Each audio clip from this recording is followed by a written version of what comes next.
The one thing about your cell phone that I'd like to say is if you go to our websites on your phone and you don't like the mobile view, I'm not a huge fan of the mobile view. On the very bottom, there's a little bar that says View Full Website, and it actually condenses our website and still a kind of a readable view and shows you the quick links and everything. So you have the capability of seeing it in a mobile view or in the full view as well. And I'm a bigger fan of the full view, but as we learn with websites, everyone has different preferences. Thank you so much.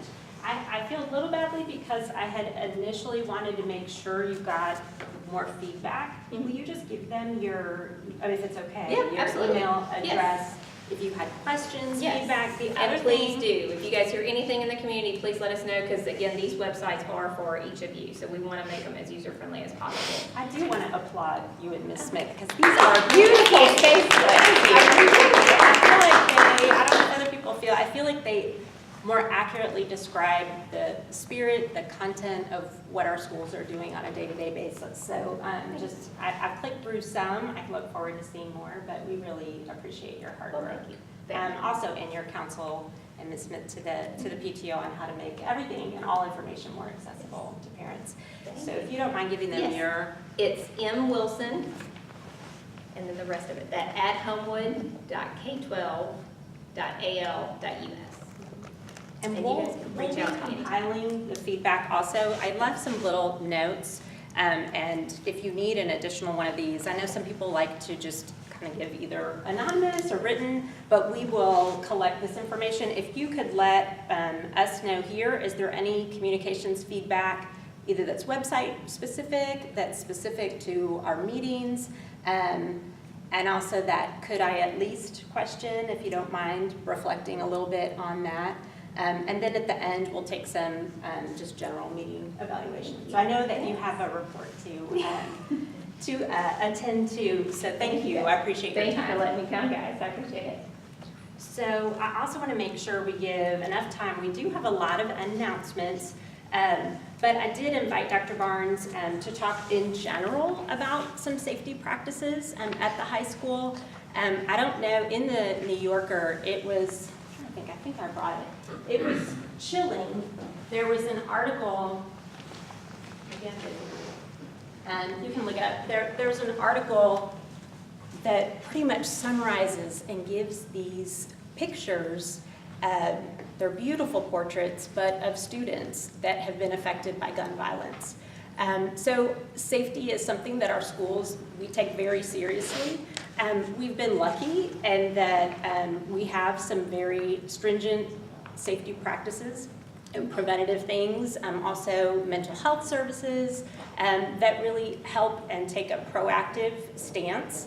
You know, it's every parent's worst nightmare. We won't speak about any specifics today, but more in general about safety practices and what your children, our children, do in order to practice, you know, those best practices in safety. So I wanted to give you a little bit of sense of the protocol, and Dr. Barnes was nice enough to come up and just share a little information on that.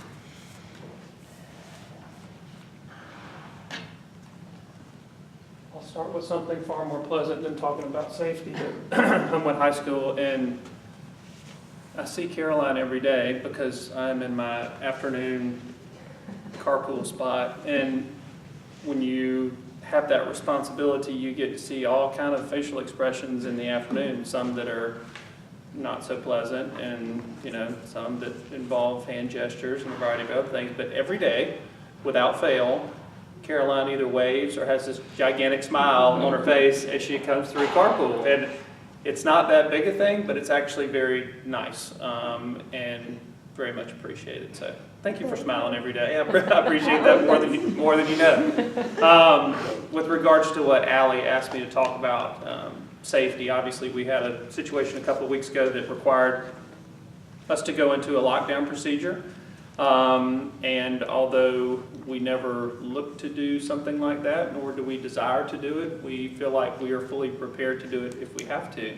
So to clear up any ambiguity with regards to what we do, we have two lockdown procedures. One is called the Code Yellow, and one is called the Code Red. And the one we used the other day was, bless you, was the Code Yellow. And the logic behind a code yellow is simply that there is the potential of some type of threat.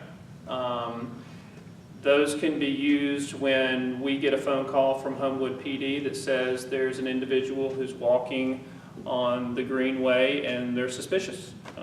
We could potentially go into a code yellow lockdown. Sanford could call and say, we've got a situation across the street. We don't really know the severity of what's going on, but we're going into a lockdown. We would probably go into a code yellow lockdown. We've had situations much like the one we had a couple of weeks ago where our neighboring schools, our feeder schools, all 3 elementaries and middle, they went into a similar lockdown procedure when we did. And it's considered a soft lockdown. So if there were kids on the playground at the elementary schools, they were asked to come inside. If there were kids at the middle school who were outside, they were asked to come inside too. What we don't do in a code yellow is stop teaching. We close the doors, we lock the doors, and teachers continue to teach just like they always would.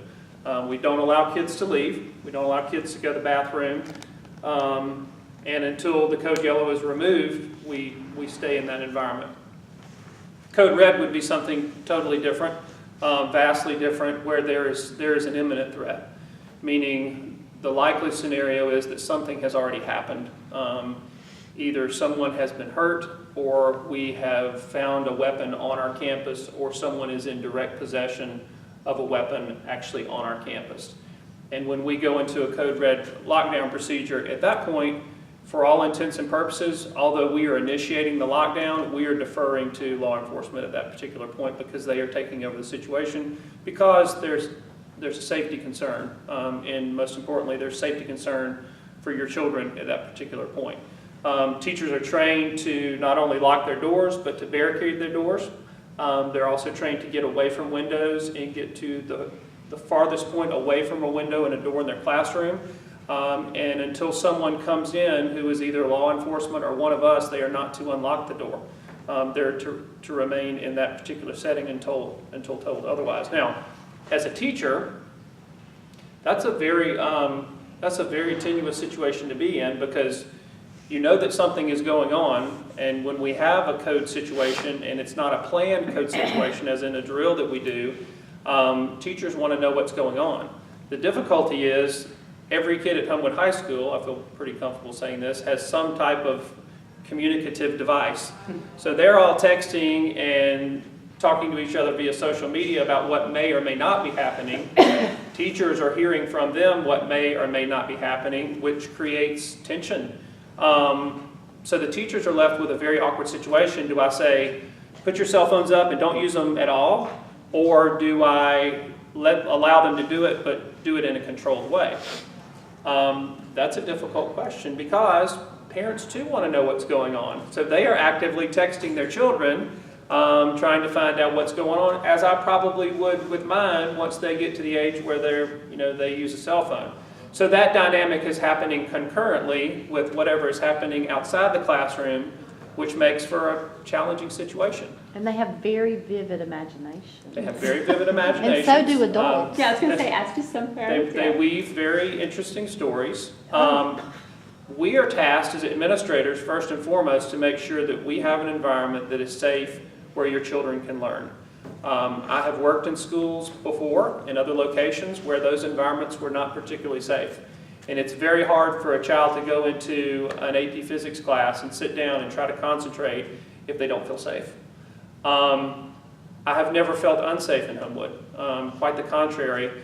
I think our knowing each other the way we do, and kids knowing each other from when they're little babies all the way up through high school, we do have a sense of community. We do have a sense of looking out for each other and taking care of each other. We also live in a very different society these days, and people have access to things that they haven't always had access to. Therefore, we have to be vigilant, and we have to have relationships with our students. I'm thankful that we have the relationship that we do with most of our students, because the situation that occurred a couple of weeks ago was brought to a safe closure because of a student who felt compelled to come to my office and make me aware of something that struck him as odd, and felt that he did not need to hold that information. That being said, we practice these every month, whether it be a severe weather drill, whether it be a fire drill, which we have one of those today. Kids will be grumbling because they have to go outside at 1:30 this afternoon. But even something as simplistic as a fire drill is even more relevant now because of our situation with construction. And multiple access points that we have both in and out of the building are no longer there. So being able to get kids out in a hurried fashion and get them to a safe place with even something as simple as a fire drill is something we take very seriously. So Allie asked me to talk to you about those things. For some of you, I'm sure those are clear and you've known those, procedures and protocols for years now. Is it a perfect system? It's never going to be a perfect system if a situation presents itself where we have an individual who is attempting to harm other human beings. I hope and pray that never happens under my watch. I hope it never happens to anyone in this room. I hope it never happens to my own children, who are all elementary age children. But it's something that crosses my mind, and it's a conversation I've had with all three of mine, who are 9, 8, and 7. What do you do? Never in my wildest dreams when they were babies did I think that I would have to have that conversation with them, but you do. That's the world we live in today. So, that being said, do you have any questions for me about the protocols that we use for... Can you take us through parent notification? Sure. Because something I was impressed with was from the removal, and we won't speak too much in specifics, but from the removal of the lockdown status to when the robocall and text came through on my phone. I tracked it was about 11 minutes. Sure. Can you explain kind of what you have to go through on your end to Right. get that communication out and why you might not send that Sure. earlier during a lockdown situation? So following the most recent incident, we had parents who said, well, why weren't we notified earlier? Why didn't we know while the event was going on what was taking place? Which I don't think is an unreasonable question, but I responded by saying what we knew at 1:33 was different than what we knew at 1:34, which was different than what we knew at 1:35. And if we were continually sending out information and that was evolving every 30 to 60 seconds, we would be misinforming parents, which in turn would be creating even greater tension and uncertainty and chaos. Not to mention, we would not be allocating our resources to the safety of our children. It's not like we don't want parents to know, we want them to know, but we are tasked with making sure your kids are safe. And when a situation presents itself, that's our priority. What we did as a district, and I wish Merrick were still here to validate this, is once we brought the situation to closure, Merrick, Dr. Cleveland, Dr. Maddox, we were all in my office, and Merrick sat down with everyone, and she typed up a cogent, concise summation of what took place. And that was after the situation had been brought to closure. That coming from one person as opposed to coming from multiple outlets, even if those individuals are on the same page, you're going to have varying recollections of what happened. So again, situation of a similar nature occurs, the district will send out communication to parents as soon as we are able to present the facts as we know them and not create additional stress and tension amongst parents about what may or may not happen or what Zach posted on Snapchat that's going on, or Amanda posted on Instagram. I mean, there were 1,000 different stories that were circulating simultaneously, most of which were not even remotely close to being true, and would have created significant havoc and stress amongst many, many people. So, what else can you think of? Question. I'm just curious, with so many different scenarios, how does Homewood as a school system come up with best practices for those drills? Do you develop them yourself? No, Depending on the school, or do you look at an outside source? We look at other schools and the way other schools have handled similar situations. We look at the layout of our building. We look at the resources that we have within the community to help. So for instance, what a school may do in Wilcox County, who has 1 or 2 sheriffs who may be able to get there in 30 minutes, is vastly different than what we will do in Homewood, because once I made the phone call once Officer Caccini he knew what was going on, which was instantaneous, there were 7 police officers in our parking lot or in the very front of the school in less than 2 minutes, which as far as response time is outstanding. And there's no greater sense of assurance or reassurance than knowing that if you need something, the cavalry will come, and they will come quickly. I think it gave kids also who were able to see, and this maybe is a positive component of social media, so the kids who were on those front classrooms who saw the policemen pulling in, they probably had a sense of relief too. Now, their stories about why they were there may have varied and been different, but that helped. We do it based on best practice. I just wondered if you had to go to like an outside source or whose responsibility that came down to, because that's a lot of responsibility. It is a lot of responsibility, and it's not any one person. So Dr. Maddox works with us on that. Mr. Cunningham coordinates all of the drills and practices from the school level. We go to conferences during the course of the school year involving school safety. And there have been a variety of different theories about what's best to do. Is it better once you know that something is going on to run and to attempt to flee? We had professional development, I think it was the end of my first year, where we had a Homewood Police Department who came in and fired a rifle, in the library. And we had an individual on the intercom who was saying, the shooter's here, the shooter's there. Well, we found out by doing that if someone is on the intercom telling the teachers where to go and a gun is being fired simultaneously, it just adds it creates more havoc. So we had teachers who were leaving the math pod, teachers who were leaving the science pod, they were running into each other. The recoil from the gun was causing an echo throughout the school, so they couldn't tell where it was coming from, and they ran right toward the shooter. Yeah, that's what I was So, curious. Yeah. there is no one answer to that because there is no one way to handle it. What we've asked teachers to do, to at least attempt to be consistent, is when we go into a code red lockdown, lock your door, barricade your door, move as far away from the doors as the windows as you possibly can, and wait for further correspondence. Now that's archaic in nature, but unfortunately precedent has shown us rarely is a shooter going to come in and take the time to shoot a door, to kick in a door. They're looking to harm people quickly, and we want people away from that as far away as we can get them. What other questions do you have? Just to follow on your comment, I think it's good that you notify when you have everything under control, because I'm thinking, for example, if I had one information, Sure. when I received it, I was like, oh, okay, it's taken care of, nothing to worry. Right. But if I had this earlier, I would Yeah. probably be thinking of it and call my husband, Sure. and he's abroad, and it would be so many people Yeah. worried and trying to find piece of information that are probably not necessary Yeah. at this point. Well, just think good about a that- social media feed, how a topic can be brought up, and comment after comment, the conversation morphs into something totally different. Totally different. So if we were to say at 1:30, this was the topic, by 1:33, if we had sent something out, that would have changed, 4 or 5 times. And that's not fair to anyone. It may be frustrating to parents. I too probably would be frustrated not knowing if my child was in a classroom and in a lockdown procedure and not knowing, but there's got to be some degree of faith and trust that the school is doing what it needs to do to protect the kids that are in it.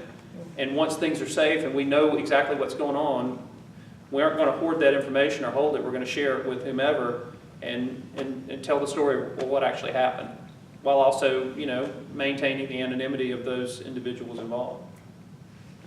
Anything else you can think of? My daughter was so impressed that she didn't even mention it when she came home. So, I think she was in Miss Rush's class for extra, which we call a bonus Sure. of the day. Right. And they taught longer. Sure. And Yep. I had to ask her about it. I Yep. said, how was your day? And she rattled off what she ate for lunch I've and had several. how parents she ran involved. cross Yeah. country. And I had heard 42,000 different versions of Yep. what had happened, none of which were right. Right. And she didn't even mention it. Well, the kids handled it exceptionally well. Now, what they said amongst each other, that happens every day. What they talk about, not to that degree, but that's what kids do. They just talk. But the way they handled themselves and by doing what we had practiced to do and what we had trained them to do, the teachers and the students were phenomenal. I had a bunch of parents who called and said, my kid didn't even say anything when we got home. I had to pry it out of them. But we do that all the time. Right. So when we have a code yellow, what they're thinking is, oh, the drug dogs are here. Exactly. They're out in the parking lot, they're checking cars, drug dogs are That was checking one cars. of the versions that were Exactly. repeated. Which, for them, if that's their takeaway, that means that we have their attention with that too. Right. And they know that that's a common practice and it's nothing out of the ordinary. So I was very proud of the way they handled it. Well, I pulled up to check a kid out when y'all were doing it, and I was so impressed with how y'all handled it. Well, Homewood PD is, they were spectacular too. And having a Jason Caccini and a John Fox in our school, I hate that we have to have that, but the fact that we do, and the fact that they are as responsive as they are and will be in the future is a huge gift. Many schools don't have that. Many schools don't have that. And many schools don't have individuals who have that degree of experience that both of those individuals have. Can you, if it's appropriate, Yeah. to share, how are the teachers, so you mentioned the students handled it really well, how are your Yeah. teachers and staff doing? This is the first time you've had to call?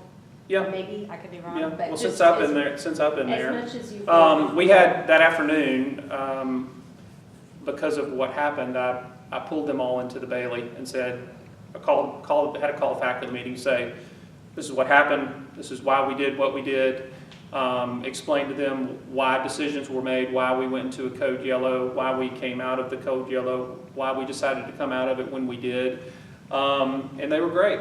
They asked a few questions, more concerned about the safety and well-being of the individuals involved. But beyond that, they handled it exceptionally well. So And they're doing, do you feel like they bounced back? It's just a lot of fun then. it is a lot. It's a whole lot. It's stressful. Yeah. When you're tasked, on any given classroom, you've got 25 kids in there, all of whom have cell phones, and all of whom are being, receiving text from mom and dad, and also getting information from peers, and wondering, hey, is my friend involved, or are they a part of, stuff. The other thing that's interesting, so the kid, my daughter's in the 9th grade, and her teacher had not been through something like that, but Mhm. because they had done it at the middle Yep. school, Yep. she was like, oh no, you've got a door that opens in, you just line those chairs up till they hit that. Right. And she was like, what? The teacher was like, are you serious? She's like, yeah, that's how the doors open at the middle school, Yeah. so that's how we've done it. Yeah. Just Wow. check your door, how does it open? This is what you Yeah. do for that. She's like, on earth? Yeah. So the kids are getting, Yeah, it's, they're bringing some expertise with them. if we were to, backtrack to when we were in high school, I would have no clue, because we never practiced that, we never talked about that. We just went to school and did our thing. But our kids now, because they do it repetitively and over again, they're classically conditioned to know what to do and when to do it. In the redesign of the front entrance, will it be more secure? Like the elementary schools you feel like you're walking into parchment at that Yeah. point. I think it'll be more secure than it is presently. I don't think it will resemble Fort Knox or, Right. a prison by any stretch of the imagination. But I do think it will be more secure. The layout anyway lends itself for people coming into a central area. The problem with the high school is you have so many access points into that building. Right.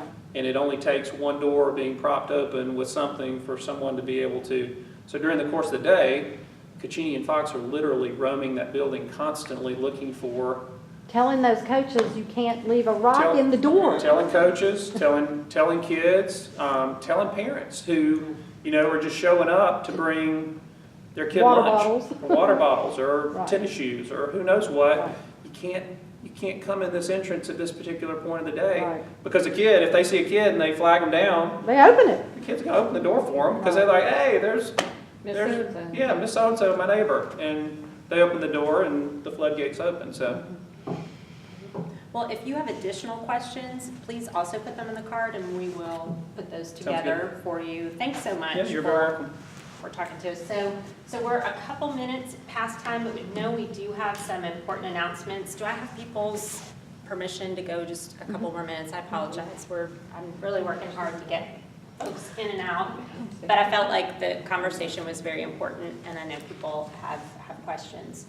And for those folks that are viewing online also, please feel free to submit questions. The only thing that I will add in terms of digital citizenship as parents, when we're stressed and we're getting texts from our children and some of the dynamic in a security situation, sometimes we may act otherwise on social media than maybe we normally would because we're afraid and we're stressed. That particular, and again, I won't talk too much, but that particular situation, I don't check social media during the workday. I just don't have time, the nature of my job. I know lots of other folks, you get busy, you're not checking it. Obviously that day, people were on the PTO Facebook page, people were on grade level Facebook pages, and if we can just be thinking about, even when we're scared or angry or frustrated, just in terms of our words, I mean, we've seen in our country, words have real impact, and they can divide or unite. At the first basketball home game at the end of the month, we will be thanking first responders, and we'll be thanking a lot of our school personnel that are very involved in keeping our children safe every day. So if that's something you would like to come to, your words, as we said, I mean, I don't have to tell you all in this room, you all are ambassadors and parent leaders, but emails to teachers to say thank you, to administrators, when anything positive happens, but also in these types of situations. I got a lot of positive feedback from teachers and administrators saying, your encouragement on a really stressful day means a lot. So, feel free to do that. And when there are concerns, and there will be concerns, just know there's an open line of communication with the schools, and certainly with through our PTO. But I do want to encourage people that I don't have to be the only one that talks to Dr. Barnes or that talks to Rhonda at the front desk. Like, I really want to encourage people to begin or further. Some of you have long-standing, deep relationships. I'm new to the high school, so I'm just getting to know folks. But I just want to encourage you to reach out, and then also just think about the power of our words, both positive and constructive. So let's see. Our exit cards. If you can just make sure you're answering any communications feedback, our question, could I at least, maybe an idea you have, one question that you still want answered, or maybe it's around safety or otherwise, and any feedback on how we can improve these meetings. And then we had a couple of quick announcements. We've got the interfaith meal, so see Molly if you're interested in that. HICA, which is Hispanic Interest Coalition, they're looking for tamale captains. It's a fundraiser that they have, and we have lots of parents in our community, in our parent community and student population whose families are involved with HICA also, so just see me. And there's another women's leadership group within HICA. I understand we have a friend in common, Molly and I. She's done some yoga with them. And so we're looking at ways to connect with that group of leaders within HICA, Hispanic Interest Coalition, and our parent leaders here and elsewhere. So we do have a big event on Friday. Megan, do you want to say anything about it? We are looking for more chili competitors. That's a big thing. So this is also a fundraiser. It's $25 to enter. Do you want to come up here, or do you want me to say it? You can just say it really quick. Okay. So look at the bottom of your agenda, and we've been posting the agendas and the minutes for the meeting as well as the video. But $25, you can enter to make chili. Last year, Megan Wyatt has done a fabulous job with this and kicked this off last year. It was a huge success. Teachers get to judge and taste the chili. So that's a fun piece of it too, but we want to make sure our goal is 10 entries. We need 5 more. And we need 5 more, so we're only halfway there, and it's Friday. So if there's anyone in this room that would be willing, or recruit a friend, and crock pots are our friends. If you have a busy week, we can always do that. And then also, if you don't have time, if it's a really busy week at home or at work, you can make a donation so that Megan can buy what she needs, or even the sour cream, cheese, she'll let you know. She's got to sign up here. And it's also on the website. And it's also on the website, thank you, yes. We will need, again, we're going to thank our first responders at that first home basketball game, which is the 27th of this month at 7:30 versus Carver. We'll also be selling spirit gear, and so I'm looking for volunteers. We'll do it entry and just first half so that it's a manageable, hour to hour and a half. Basketball games are shorter than football games. And then versus Calera on December 7th at 7:30. So, and sign up is also online for that. One additional, just know it's coming in the spring, we're going to have some gather dinners. There's a dual purpose. Stacy Flippin, who has a senior at the high school, she's a fabulous fundraiser, but it's not only a fundraiser, but a friend raiser. So part of our diversity practice is also going to be meeting folks, hosting folks. If you want to be a host, we can help you with an invite list. Or you can come up with your own invite list, but we want to get folks together in people's homes, and we're going to ask students and teachers and administrators to come to certain ones just to share a little bit about what their experience is like working or studying or living in Homewood. So there's a dual purpose. It's not just fundraising, also friend raising. So look for that. Anything else? Yes, ma'am. Can I make an announcement? Of course, Okay. of course. Do you want to be on camera? No. No? Okay, Miss Carissa Anthony. Verbally. We have a parent program coming up November the 28th. It's a lunchtime program. It is on e-cigarettes and vaping. And so, interestingly, this is the first time I've had a lot of comments from parents on a Facebook event, wanting to know if their children can come too. I would say no to this, because there's a lot of conversation around how this is so easily hidden. So if they don't know about it, we probably don't want to tell them about it, about how you can hide it and stuff. So, but you're definitely invited. It's going to be here at the Board of Education. It's 11:30 to 1. So just put the word out. Sure. Thank And you. we're looking, it's a very dynamic speaker that's been in high demand, so we're looking at some evening times where the middle school and we can partner up to have an evening option, and we can help you with filming it and getting it on the YouTube channel if that's something you'd like to do. I would love So that. just let us know, because I know there's a lot of interest in it. And then if you're not getting, just folks online and here, if you're not getting, Ingrid Kellen has been doing a bang-up job on putting together that weekly e-news. So a lot of these announcements, Chili, Safe and Healthy Homewood, are in here, so to stay on top of them. And they drop every night at Friday night, so you've got the weekend to look over them. So just make sure this is a resource too. Thank you, everybody, for coming. I really appreciate it. Anybody else want a chili? Yes. I need to sign up for chili.